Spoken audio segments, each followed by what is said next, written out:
Voy a hablar de una mezcolanza de cosas, más ahora que estamos con otro frente de trabajo, que se relaciona con materias primas, biodiversidad, cosméticos y plantas enfermas. Y vamos a ver cómo tal vez la dinámica de la investigación ha llevado a que pasemos de un capítulo a otro. No se sabe a veces si por fracasos o por lo que dicen algunos cambiar de línea de investigación. Generalmente uno hace eso cuando lo fracasó en el anterior, no porque haya uno. Yo además de eso les quiero agradecer a todos los organizadores de este congreso, de que hayan tenido la paz hasta las 2 de la tarde, a pesar de los augurios pésimos que tenemos. Espero que lo vamos a sacar adelante. ¿Tenés algo para...? Muy bien, eso es un esquema de lo que pretendemos tener. ¿Con cuál?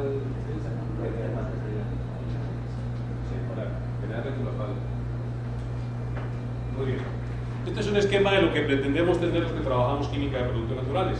Pretendemos tener algunos productos de valor agregado en la cosmética, pretendemos tener medicamentos, sean fitofármacos o medicamentos de la industria de síntesis, pretendemos tener también, así como hay sustancias para humanos, sustancias para curar plantas, y finalmente los que somos académicos casi siempre paramos en tener esto: artículos, tesis, congresos y demás. Pocas veces hacemos una incursión en las demás áreas, algunas veces se hace con relativo a esto. Dentro de ese contexto yo voy a hablar tres temas principalmente. Uno es antiparasitarios, algo que mi laboratorio de investigación lleva haciendo hace unos 20 años. Uno segundo, que son sustancias entre comillas para el bienestar humano, no el bienestar, la palabra más técnica es la vanidad humana. Y uno tercero, que es relacionado con que como los humanos hay tanta dificultad para trabajar, pues vamos a ver las plantas si nos dejan trabajar sin llorar mucho y sin hacernos mucho sindicato. Esto es lo que nuestro medio siempre hemos tenido en mente: enfrentar aquellas enfermedades que para nuestro contexto de desarrollo sanitario y desarrollo industrial se han convertido en una pesadilla, que son aquellas enfermedades de origen parasitario, de las cuales las que tienen más categoría son la malaria, la leishmaniasis, la tripanosomiasis, algunos incluyen tuberculosis, y de ahí para abajo aquella cantidad de enfermedades clásicas de los países pobres y que conllevan a estar acorde con los niveles de desnutrición, que son ácaros, piojos, garrapatas, lo que acá llamamos sarna, garranchil, lombrices, amebas. Son una serie de enfermedades que, si bien no son mortales, sí implican una pésima calidad de vida e indirectamente unos costos grandes, tanto humanos como económicos, para los estados. Pero estas enfermedades no le interesan a nadie porque efectivamente son enfermedades huérfanas. Huérfanas es que ni a los estados ni a las industrias les interesa, y lo digo así, no es que no tengan tiempo, sino que no les interesa erradicar esas enfermedades, por muchísimas razones, políticas, económicas o sociales. Aquel político que diga que le interesa eso está mintiendo, a él no le interesa eso, le interesa, entre otras cosas, mantener ciertos niveles de pobreza con los cuales hace ciertas transacciones que le permiten ser siempre elegido para su congreso. Dentro de estas estrategias para buscar antiparasitarios, nosotros hemos analizado 6 de ellas, siempre tratando de buscar un método que nos permita llegar a una molécula, o lo que estoy diciendo, a una molécula activa, usable y drogueable, para tratar de controlar, ojo, no erradicar, sino mantener hasta niveles permisibles en la naturaleza esas enfermedades. La primera estrategia es el uso de la medicina tradicional, de la cual pues tenemos algunas dudas bastante grandes, porque la medicina, en estos casos, sobre todo la medicina urbana en las grandes ciudades, ha perdido una gran validez en cuanto a que obedece a trámites o a rasgos muy comerciales. Realmente, como decía el profesor Ramírez, como está en el Bademecum colombiano, la mayoría de nuestras plantas son introducidas y la mayoría de las recomendaciones, si no todas las que hace nuestro INVIMA, son recomendaciones para más con fines sintomáticos que curativos. La inflamación no es una enfermedad, algunos sí la consideran enfermedad, es un síntoma. La fiebre es un síntoma. Y de ellas el 70% son para daños del aparato digestivo, que como son carminativos, meningococos, cosas de este tipo, que no son enfermedades de un nivel similar al que tenemos nosotros. La segunda estrategia es mirar algunos eventos bioquímicos que nos permitieran llegar a moléculas con esa actividad. La tercera es usar correlaciones coevolutivas parásito-vector. La cuarta es optimización molecular, algo que muy pocas veces hacemos. Usualmente en los laboratorios aislamos una molécula, pero ahí se queda esa molécula sin que nadie vuelva y la retome tratando de obtener o una mejor acción o efectos secundarios menores. La quinta es derivada de esta, es obtener una molécula, transformarla y luego encontrar una serie que permita diversificar estructuralmente esa sustancia. Y la sexta es, el mundo al revés, usar modelos naturales para sintetizar moléculas que sean activas contra algunos de esos parásitos que he mencionado anteriormente. Voy a ir muy rápido, porque como digo, tengo cosas muy diversas y quiero mejor vean que hay tres futuros en esto: antiparasitarios, vanidad y plantas, más que quedarse en el círculo aquel de buscar sustancias activas contra una terapia especial humana. Esta es la primera aproximación, una planta que se usa su resina para untarse en las úlceras de la leishmaniasis. Es una enfermedad que se caracteriza en su forma cutánea por úlceras que no sanan, úlceras que corroen los cartílagos, la nariz, las orejas, la frente, todo es una úlcera. Las drogas que hay disponibles no son muy efectivas, tienen que ser administradas hospitalariamente. La persona tiene que recibir 28 días en una clínica para recibir grandes cantidades de esto que no siempre los cura. Muy bien, allí encontramos esta molécula que tenía in vitro un alto nivel de actividad, una baja toxicidad, y el chico que estaba haciendo esto se demoró 5 años analizando toda la química de esa planta, aislando cada uno de los componentes hasta que llegó a la conclusión, después de 4 años, que era mejor, para este caso en especial, trabajar con una mezcla de moléculas tratando de combatir esta enfermedad in vitro, como veremos luego en un modelo in vivo, que gastase otros 4 años purificando cada molécula. Entonces le está diciendo a uno que hay un punto en el cual debe definir si la investigación sigue para hacer aquellos fines científicos de conocer la estructura de la molécula y sus propiedades y sintetizarla, o bien si la investigación se queda en un punto de estos en el cual una mezcla de sustancias es tan activa como cada una de ellas. Yo creo que se ilustra el caso aquel de lo que es el avance científico y el avance tecnológico. Sin decir que uno demerita al otro, habrá que saber cuándo uno sacrifica otros 4 años haciendo esto o simplemente deja un proceso.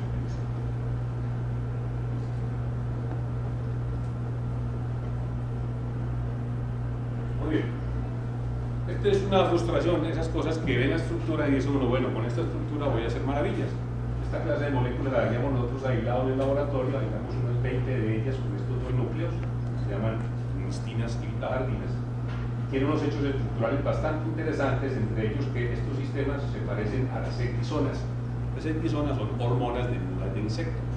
Los insectos necesitan esas sustancias para poder botar su caparazón y pasar a otro estadio. En algunos parásitos, panosomiasis y leishmania, se ha encontrado que parece que usan esta misma sustancia para hacer también sus pasos de amastigote, mastigote, mastigotinas. Así que pensábamos nosotros que si le damos estas sustancias a cultivos in vitro de algunos parásitos, en este caso de leishmania, podíamos engañar al parásito, haciendo que esto trabajara como la hormona que necesitaba. Efectivamente encontramos resultados, esto es toxicidad y esto es efectividad. Esto tiene que ser pequeño y esto tiene que ser pequeño. Es decir, esto tiene que ser muy activa a bajísimas concentraciones y tener una toxicidad alta en el sentido de que se requiera mucho para que no sea dañina. Entonces encontramos sustancias que son extremadamente activas pero también extremadamente tóxicas, otras poco activas y poco tóxicas, no servía, y otras, el estándar era este glucantime, muy activas y con una toxicidad similar. Esto fue un fracaso porque todo lo que encontrábamos tanto mataba al parásito como a la célula que alojaba al parásito, lo cual no es adecuado ni es bueno ni para el clima ni para nadie. Vamos a ver cómo llegamos después a emplear estos resultados.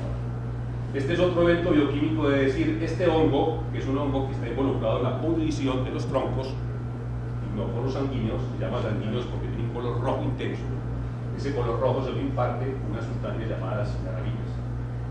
Y esas sustancias tienen un parecido muy similar a los folatos. Recuerden ustedes que el folato es en mamíferos y en plantas un punto clave en toda la bioquímica, porque sin folato no hay división celular. ya que él es el que aporta un átomo de carbono que se necesita para pegárselo a un ácido hidrogenado.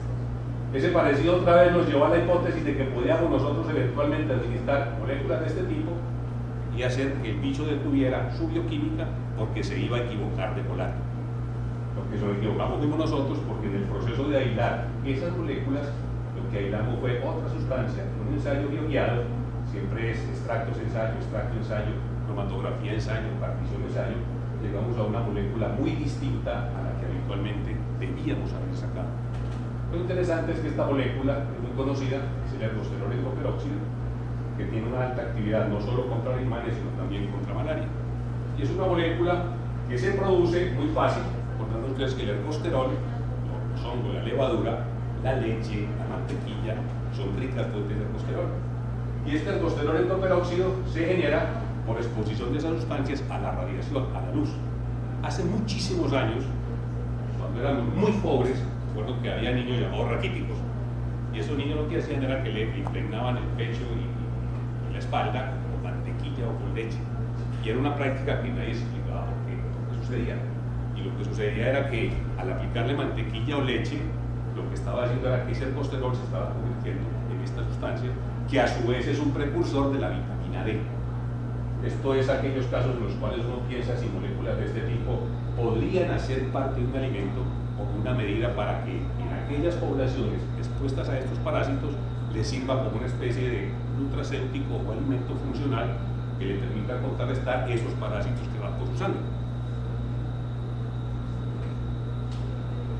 Muy bien, verán que no hemos tenido ningún éxito, excepto el primer caso de aquel que sí mataba, pero que no era bueno sacar todas las moléculas, sino dejar las preguntas. Seguimos, como dice el bolero, de fracaso en fracaso.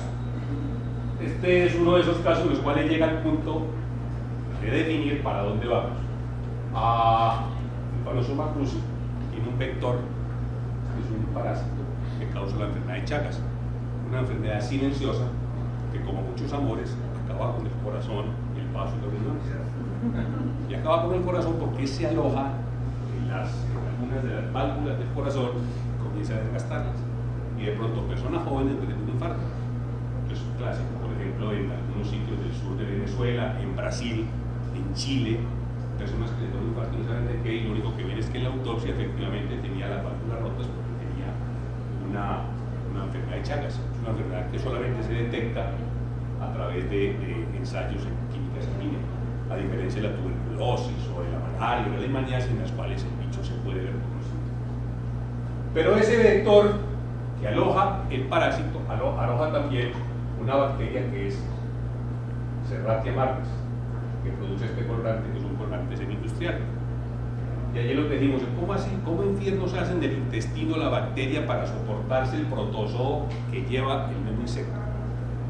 Y allí lo que parece es que ambos, en colombiano se dice hagámonos pasito, respetan su territorio. La bacteria secreta esta sustancia para mantener a raya, a su raya, al parásito vector de la enfermedad humana. Y lo hace a través de esta molécula, lo cual lo comprobamos en este ensayo, un ensayo con 2 cepas de Panosoma cruzi y Chagas, aplicando diferentes inhibidores de la función mitocondrial. Encontramos que esta sustancia es un potentísimo, ya se conoce esa molécula, potentísimo inhibidor de la función mitocondrial en el parásito de Panosoma cruzi, que a su vez, recordarán ustedes, lo secreta una bacteria que está muy cerquita de esta bacteria, controla el efecto del parásito secretando esta. Es un punto en el cual dice uno, ¿y ahora para dónde voy? ¿Y ahora qué hago con esto? Lo único que hace uno con eso es graduar al estudiante y esperar otro proyecto para hacer otra cosa. Muy bien, recordarán ustedes que les dije antes una molécula que podía engañar al insecto para que su metamorfosis, perdón, al parásito para que su metamorfosis no se diera. Y habíamos fracasado porque encontramos una molécula extremadamente buena, pero también extremadamente dañina. Y lo que hicimos fue retomar ese par de anillos que tenía esa molécula que tiene 6 anillos, y convertirlo en 2. Y ahora trabajar con unas cosas llamadas funciones isostéricas, es decir, hacer sustancias que tengan grupos funcionales y que tengan distribuciones estereoelectrónicas parecidas a las de esa molécula grandota, pero que retengan ese mismo índice de actividad. Estos fueron 43 moléculas que sintetizó una niña su tesis de doctorado, y a las 43 encontró los puntos claves. Los puntos claves son moléculas que tienen una actividad muy alta y una toxicidad media. Una actividad muy alta y una reducción de gravedad. Voy haciendo todo esto es bueno. Hasta aquí las actividades son muy altas y las toxicidades se requiere mucha mayor cantidad para lograr lo farmacológico. Esto, como comentario ahora fuera de margen, está involucrado una mezcla de sustancias, un proceso que va a empezar de ensayos clínicos en Leishmania, esperamos hacerlo a finales de este año o a comienzos del otro.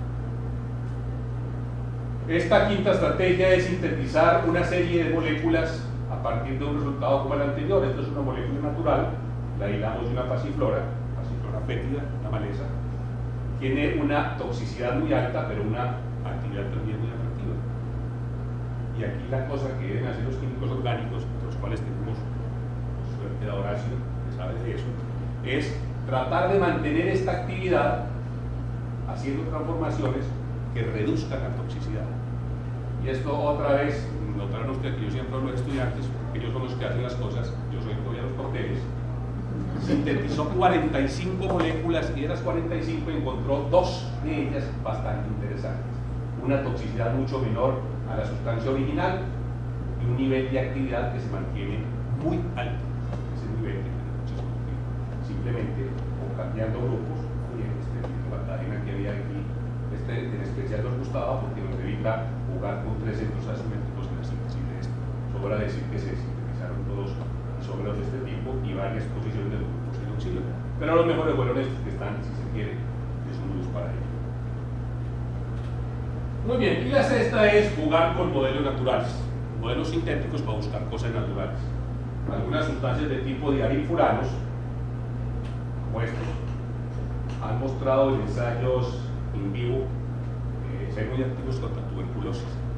Y resulta que esas moléculas sintéticas, también la naturaleza produce de ellas en grandes cantidades. Y las produce en una serie de compuestos que nosotros llamamos lignanos. Lignanos, que tienen anillos de furano. 2 anillos de furano, puede ser 2 fusionados directamente o a través de un átomo de carbono del tipo principio para hacer esto. Nos fuimos a buscar entonces lignanos a partir de ese conocimiento de que moléculas sintéticas similares tienen esa actividad.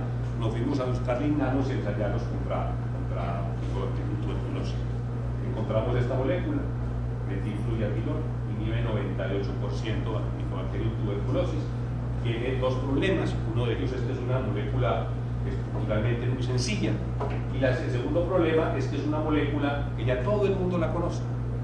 Como los químicos tenemos la misma manía, como lo dije al final, de la industria farmacéutica, esa molécula no tiene ningún interés, no se puede proteger, no se puede pedir, no la publican en ningún lado porque ya no es conocida, o sea, pierde todo su interés y hace lo mismo, ¿no? Graduar al estudiante y ya está luego.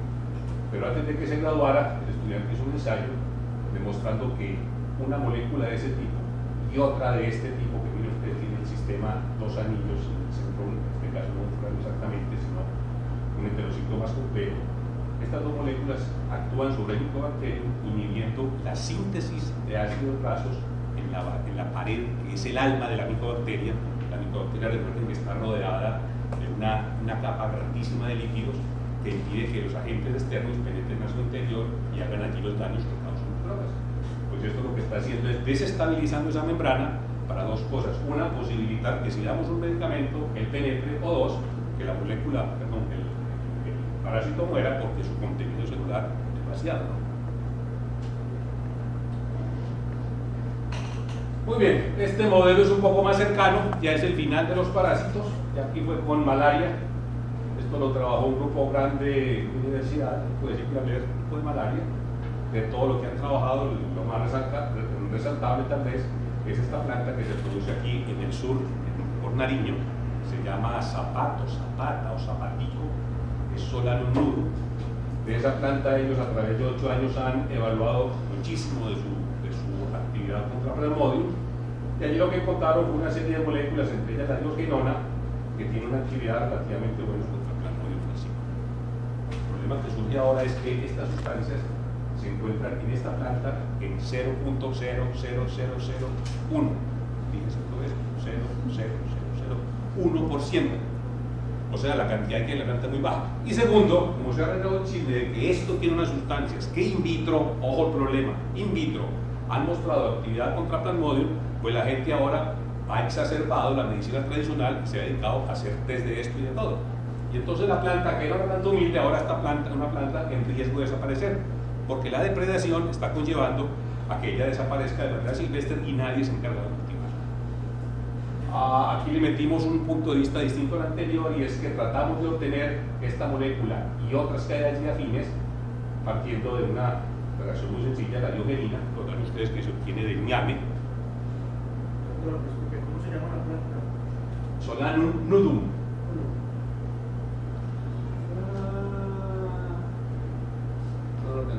Solanum nudum, N-U-D-U-M. A través de una reacción de dos pasos, de una materia prima que es abundante y muy barata, pudimos conseguir grandes cantidades de diogenona con este nivel de actividad. Lo mejor otra vez es que la suerte estaba de nuestra parte, y esa reacción nos posibilitó también obtener un producto de este tipo, el cual es ahora el doble. Como esto es una escala logarítmica, estoy mintiendo, no es el doble sino 10 veces mucho más activa que la molécula original. Esta molécula ahora, además de haber corrido con esa suerte, nos permitió meternos en la segunda estrategia, que es ensayos en modelo animal. Hay una confusión muy grande con la gente cuando lee los artículos de las revistas, porque la gente extrapola los resultados del laboratorio a los resultados de la clínica. Y aquel señor que mataba células cancerosas en la caja de Petri, la gente lo interpreta como que la molécula que él estaba ensayando es anticancerosa. Es un error muy difundido y un error muy explotado, que la gente saque los resultados in vitro a que sean resultados de la clínica hospitalaria. Esta molécula las introdujimos en un modelo de ratón, ya con Plasmodium mergel, porque no tenemos modelo de Plasmodium falciparum. Se le dio intraperitonealmente esta sustancia, oralmente, pero en una sonda, y se encontró que unas de ellas, si este es el nivel de parasitemia, administrando esa sustancia, la parasitemia sigue igual. Entre otras cosas, eso de dirán ustedes que es un consuelo de tonto, no es un consuelo de tonto. Uno esperaría que si la enfermedad está allí y esto no funcionara, se disparara la parasitemia. Como mínimo, lo que hemos hecho es detener el proceso invasivo del parásito. Otra era un fracaso absoluto. Esta molécula es un fracaso, que es la diogenona, aquella materia prima que utilizamos para la síntesis. Ella viene ustedes como porcentaje de inhibición es cero. Es decir, aquí el bicho levantó toda la producción de parásitos que tenía.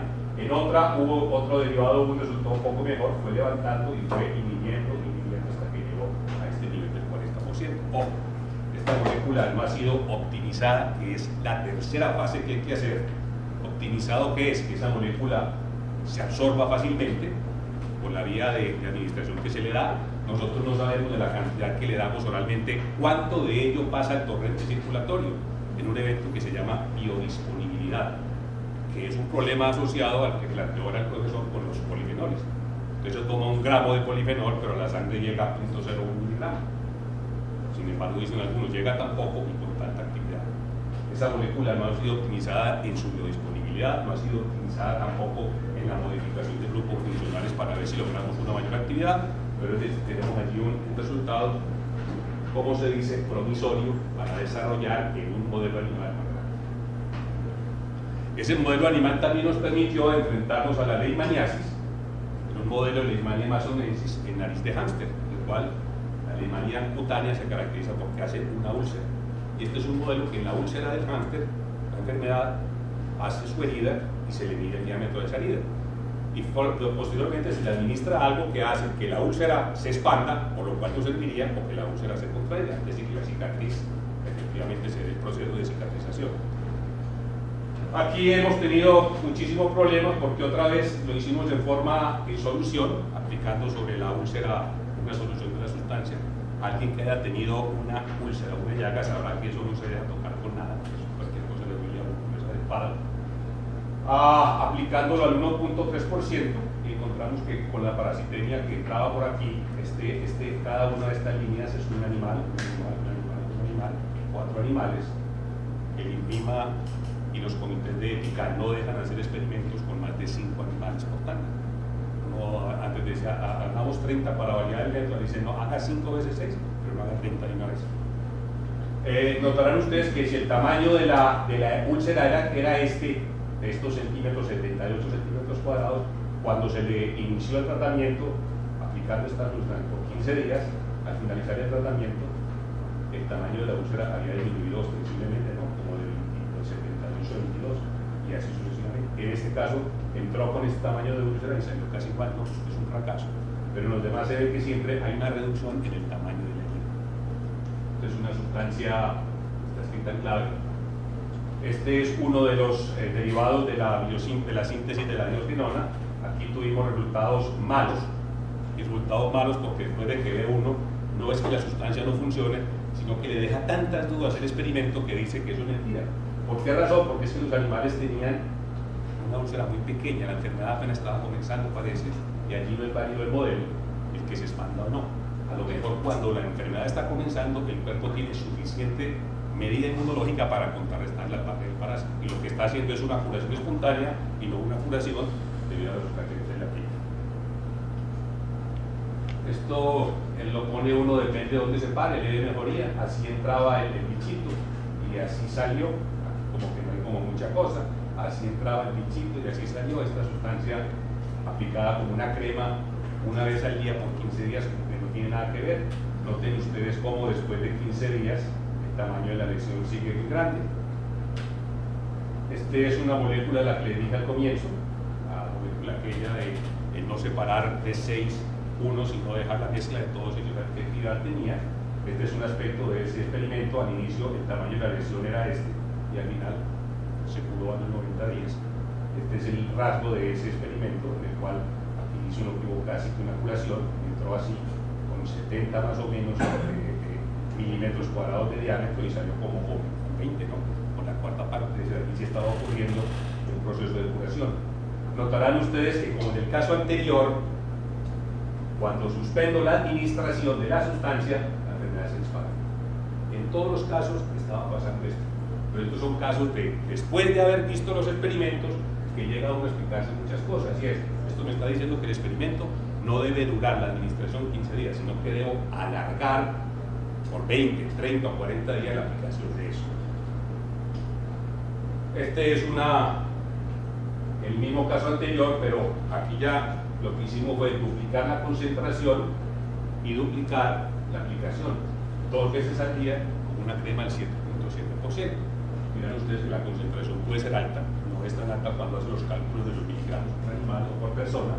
Y aquí nuestra frustración grande fue que se administró y la enfermedad se exacerbó. Es decir, el solo hecho físico de estar 2 veces al día echándole en la úlcera la pomada, en un cuento, eso ya hacía que la úlcera tuviera una curación mucho más difícil. Porque además de que estábamos contribuyendo posiblemente con microorganismos, estábamos removiendo la cicatrización espontánea que se estaba dando allí, o inclusive este método fracasó totalmente. Y ahora sabemos que la aplicación que lo estamos haciendo por tercera vez en el modelo animal es 30 días, la misma concentración y aplicándolo una sola vez al día para no exacerbar la herida. Digo que esta entra en un proceso clínico ahora junto con alguna de las sustancias sintéticas que mencioné anteriormente. Muy bien. Cuando se hace una evaluación de todo eso, dice uno, no tengo nada, ¿no? Entré hace 30 años con unos deseos inmensos de buscar algo para contribuir a mejorar un problema sanitario en la humanidad y no ha pasado nada. Pues sí tengo lo que se dice artículos, tesis, doctorados, proyectos, no ha pasado absolutamente nada. Todo se ha quedado en lo que hemos dicho siempre nosotros, que son sustancias provisorias, sustancias provisorias, sustancias provisorias. ¿Y eso por qué? Por varias razones. Una, porque ese proceso de hacer un medicamento según los cánones de la medicina occidental, es decir, según la FDA, según la Unión Europea, según la agencia reguladora del Japón, hay que hacer más o menos un recorrido de estos, que dura unos 10, 12 o 14 años y que requiere más o menos 800 millones de dólares. Es obvio que ni los 14 años nos va a aguantar un rector de universidad o el gerente de una empresa, que ninguna empresa ni ninguna universidad tiene este dinero, ni la 10ª parte de nuestro medio para hacer eso. Es decir, se salen de nuestras posibilidades tratar de hacer eso. Diría que nosotros de ese tiempo estamos por aquí, en el cual tenemos unas moléculas que ameritan ser analizadas en modelos in ¿Y por qué tampoco hemos podido desarrollar esas sustancias a medicamentos ya como tales? Porque los químicos académicos tenemos las mismas manías de la industria farmacéutica, que tiene más químicos, más dinero y más equipos.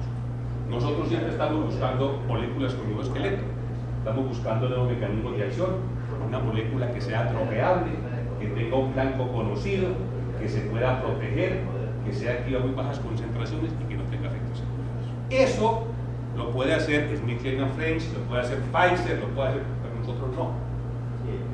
Nosotros esta manía que tenemos la tenemos porque si no tenemos moléculas con esa característica, tampoco nos publican.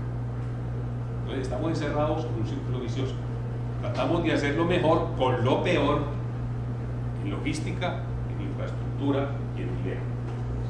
Esto es un cuadro muy famoso, el grito de Atacus, es como la impotencia que le da a alguien, el escándalo de lo que está pasando y no puede hacer nada. Claro, si alguien le da $100 millones por ese cuadro, que fue lo que dio, pues habría arreglado un poco de problemas.